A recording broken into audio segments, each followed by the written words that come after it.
Doctor बोगम के shoulder पर हाथ रखकर कामली कहता है, हमें बस लगातार हिम्मत बनाए रखनी होगी। अच्छा है कि हम डायरेक्टली एनिमी फोर्स के अगेंस्ट फाइट नहीं कर रहे हैं। अगर हम लकी रहे तो ये वार जल्दी ख़त्म हो जाएगा और हम विंटर आने से पहले घर लौट पाएंगे। डॉक्टर के साथ बोगम भी तुरंत मार्च करने लगता है। बोगम की आंखें, कान और हाथ सब एक्टिव थे। जो भी हेल्प मांगी जाती बोगम तुरंत करता, लेकिन हर गुजरते दिन के साथ बोगम के मन में डाउट बढ़ने लगता है। उसे लगता था शायद ये वार कभी ख़त्म ही ना हो, क्योंकि जहाँ भी वो देखता था सिर्फ पेन, डिस्ट्रैक्शन और डेथ ही नज़र आती थी। वो सोचता, अगर ये साइड जो वार जीत रही है ऐसे तबाह हो रही है तो एनिमी कैंप कैसा होगा। इस थॉट से बोगम का दिल और ज़्यादा हेवी हो जाता है। उसे लगता था कि वार में इनोसेंट लोग कभी सेफ नहीं बचते। उसे याद आया जब यूनिवर्सिटी में वार डिक्लेयर हुआ था, तब उसे शौक हुआ कि मेडिकल स्टूडेंट को भी फोर्सफुली वार एफर्ट में भेज दिया जाएगा। सिर्फ मेडिसिन ही नहीं, इंजीनियरिंग और दूसरे कोर्सेज के स्टूडेंट को भी अपने अपने स्किल्स के अकॉर्डिंग आर्मी के लिए शार्प करना पड़ा। स्कूल और यूनिवर्सिटी सब जगह चेंज कर दिए गए। हर जगह से नए ट्रॉप्स और फोर्स भेजे जा रहे थे। बोगम पहले बहुत स्केर्ड था वार में आने के थॉट से। उसकी एंजाइटी हर टास्क के साथ बढ़ जाती थी, लेकिन धीरे धीरे उसने समझ लिया कि एडजस्ट करना ही होगा, क्योंकि यहाँ सिर्फ उसकी नहीं बल्कि सोल्जर की लाइफ्स भी डिपेंड करती थी। जब उनके ग्रुप को बैटल फील्ड में भेजा गया, तब तक जगह एकदम वार जोन बन चुकी थी। वहाँ आकर बोगम को अपने प्यार को दबाकर काम करना पड़ा।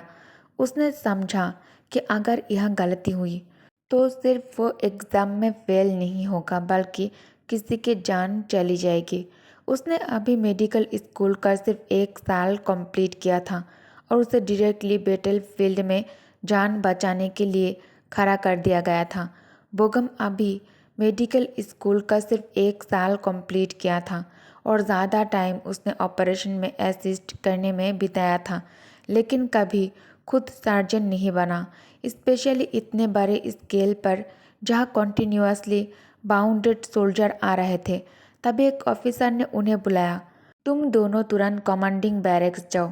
बोगम के सुपरवाइजर ने जल्दी से फास्ट एड किट उठाया और ऑफिसर से पूछा, कितने ऑफिसर इंजर्ड हैं।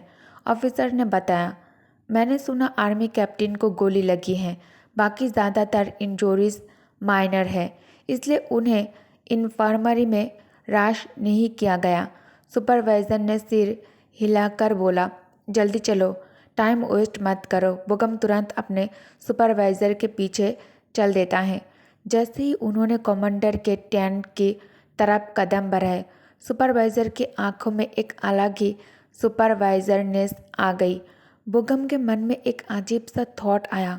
उसने दिल से ये होप किया कि जो ऑफिसर गोली से इंजर्ड हुआ है वो शायद उसका कोई फेमिलियर फेस ना हो। दूसरी तरफ जंगकुक देख रहा था जैसे एक के बाद एक बड़े ट्रक्स म्यूजियम के स्टोरेज फैसिलिटी के अंदर बाहर जा रहे थे। उसके चेहरे पर कन्फ्यूजन भरी फ्रॉन आ जाता है। उसने अभी ज़्यादा टाइम वहाँ काम नहीं किया था, लेकिन फिर भी वो अपने बैग के स्ट्रैप को टाइटली पकड़कर एंशियस फील कर रहा था। ये प्रोसेस कई दिनों से चल रहा था। म्यूजियम के स्टोरेज फैसिलिटी में बहुत प्रीशियस सैंपल और नेशनल ज्वेल्स रखे थे।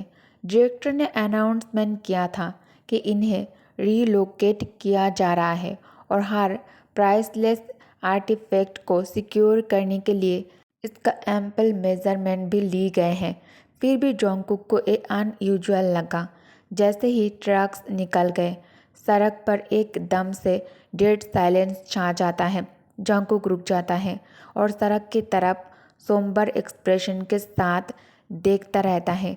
ये ट्रक्स ही कुछ दिनों में सड़क पर चलने वाले सिर्फ कैरेजेस थे। उसे याद आया मेयर ऑफ सियाना का अनाउंसमेंट, कॉन्फेडरेसी के पास सब कंट्रोल में है और वह जल्द उनके फेवर में होगा। लेकिन जंगकुक को बिल्कुल भी इनकरेजिंग नहीं लगा, क्योंकि हर दिन और ज़्यादा डिपेंडेंट उनके बॉर्डर के अंदर आ रहे थे शरणार्थियों। डिपेंडेंट से बात करने पर उसने सुना कि बार्क एम्पायर फेयरली साउथ की तरफ एडवांस कर रहा था। लेवा ने अपने नॉर्थ ईस्टर्न फ्रंट्स छोड़ दिए थे और अपनी ज़्यादातर फोर्सेस वेस्ट की तरफ भेज दी थी। अब कैपिटल डिफेंड करने के लिए काफ़ी सोल्जर बचे ही नहीं थे। लोगों को ये डर था कि जल्दी सियाना भी बार्क के हाथ चला जाएगा। लोग प्रोटेस्ट कर रहे थे, कह रहे थे कि वो अपने किंग को छोड़कर नहीं जाएंगे। सियाना एक की जोन था, क्योंकि यहीं से नेवी और मिलिट्री को ज़्यादा सप्लाईज मिलती थी। फिर भी सब लोग थक चुके थे। बस एक छोटी सी गलती पूरी सिटी को पैनिक में डाल सकती थी। मिस्टर वांग और जोंगकुक भी उन्हीं लोगों की तरह स्ट्रगल कर रहे थे।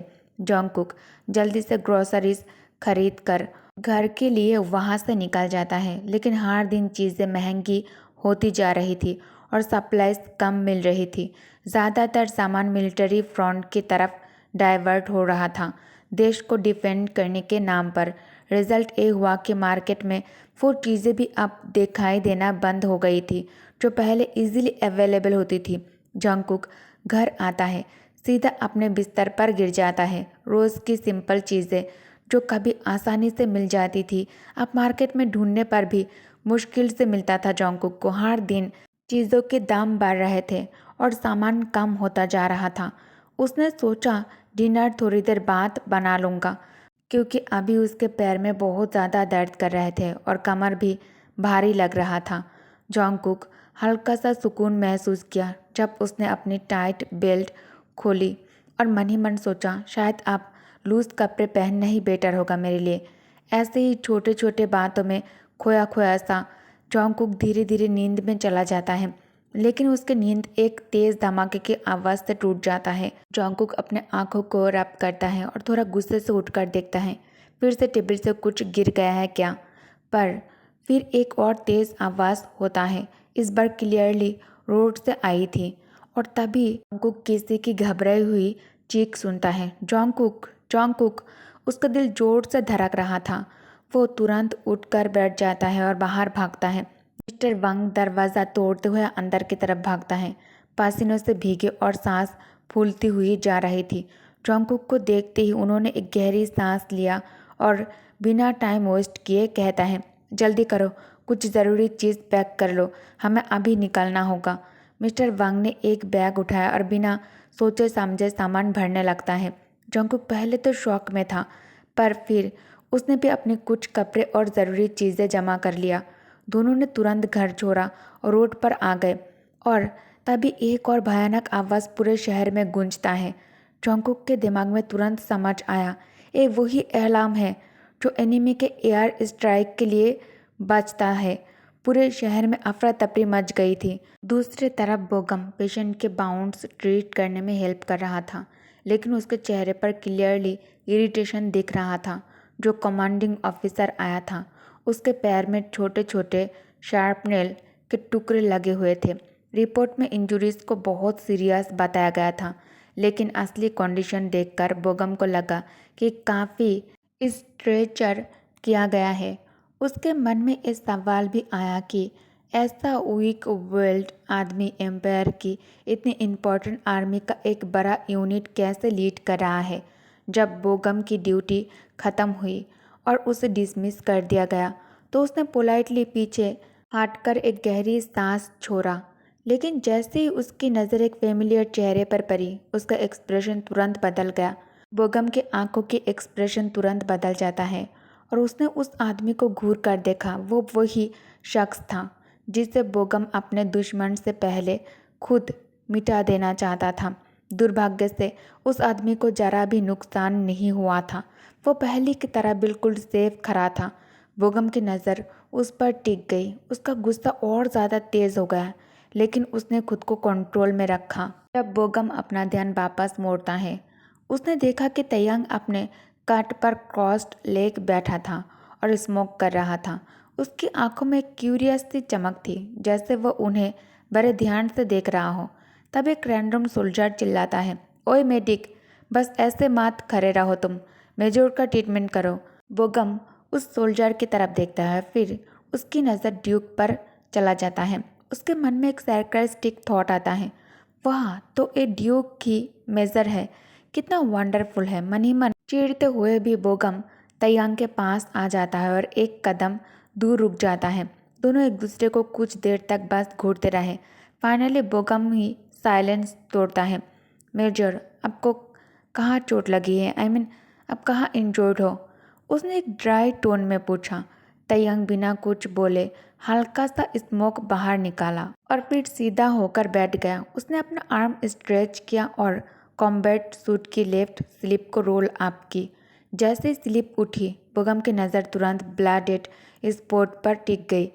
उसके नीचे एक मेक शीट बैंडेज था जो क्लियरली ब्लीडिंग रोकने की कोशिश कर रहा था। बोगम तुरंत समझ गया कि एक छोटी सी इंजरी नहीं है। बोगम के दिल में एक छोटी सी सेटिस्फेक्शन की फीलिंग आ जाता है। अच्छा है ड्यूक बिना चोट खाए नहीं बच पाया। लेकिन अगले ही पल उसने अपने दिमाग से वो डार्क थॉट को हटा दिया और ट्रीटमेंट शुरू करने के लिए नीचे बैठ गया। मुझे वाउंड देखना होगा, उसने ग्लव्स पहनते हुए कहा। थोड़ा पेन हो सकता है, उसने लाइटली वार्न भी किया ड्यूक को। तयंग ने सिर्फ एक हल्की सी नोट दी और इनडिफरेंट एक्सप्रेशन के साथ चुपचाप बैठ गया, जबकि बोगम ध्यान से उसकी इंजरी एसेस करने लग जाता है।